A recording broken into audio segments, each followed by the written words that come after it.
Orlando, but his question was, other than the weather, why do you think Detroit has a hard time getting free agents?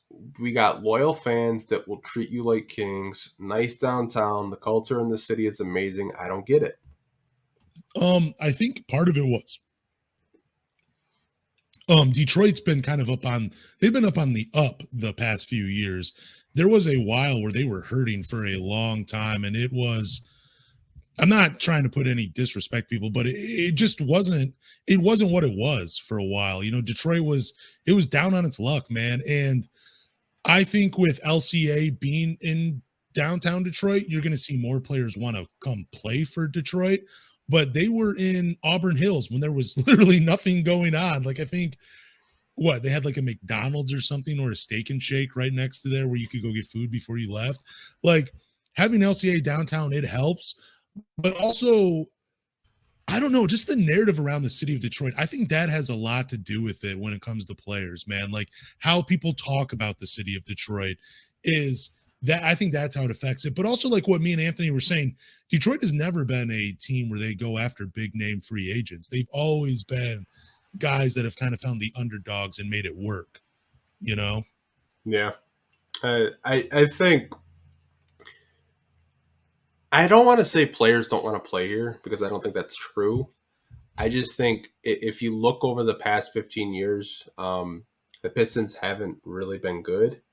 The 2004 championship was a long time ago, and it's like that culture that, Chauncey and Ben and Rip, built, it's on life support. Like, it's non-existent. It's not really there anymore. I think that's a big reason why you don't really see like the marquee names sign here. That's why you always see, the Pistons, in trade rumors trying to trade for, said stars like Blake, whatever. But I think you can restore the culture if you start winning.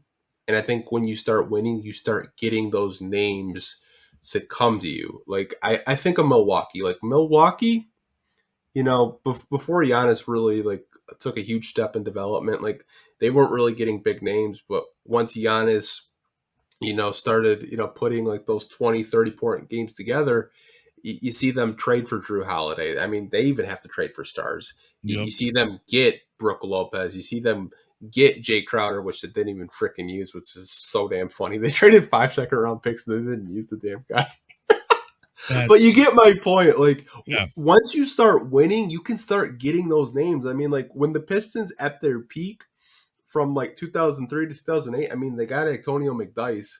And at the time, that was a big free agency get. You have to remember that. Like, once you start winning, you will get those free agent targets. It'll be more of an attractive standpoint, because it's really hard to sell to a free agent, hey, we won 17 wins, come play here, versus, hey, we just won 50 wins, come play here. I think most of the time the player is going to go for the team that has more success than a rebuilding team that's trying to get back to that point.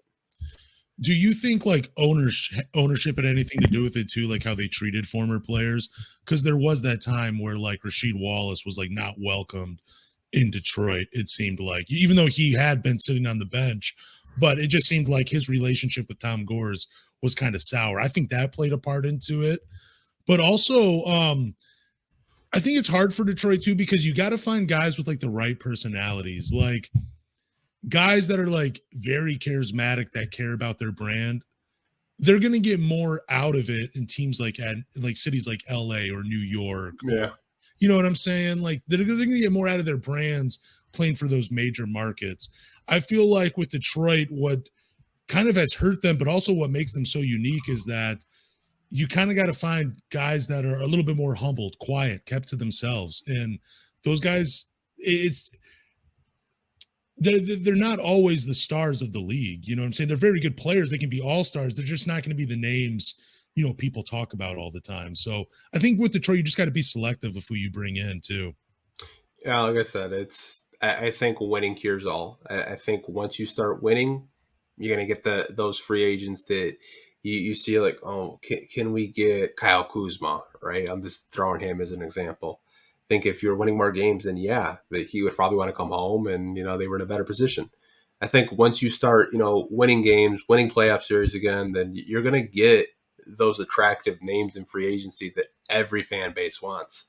And I think we can get there. It's a process. And I know we've been kind of preaching that for the last 15 years, but you have to remember, like, we've never really had a full on rebuild. Like the first rebuild with Joe Dumars after the Going to Work crew, Tom Gore stripped it down after 2 years Yep. when he traded for Brandon Jennings. Like he was impatient. He wanted to win. And then, he hired Van Gundy, and we all know how that ended. Like obviously we made the playoffs, but like I said, we had bad contracts. We just were in a terrible space financially, but I think the way Troy has built the team, it's going to be set up for long-term success, and you can have, clean cap space, and you can have a great young core to build with. So I think the future is bright. You just have to stay patient.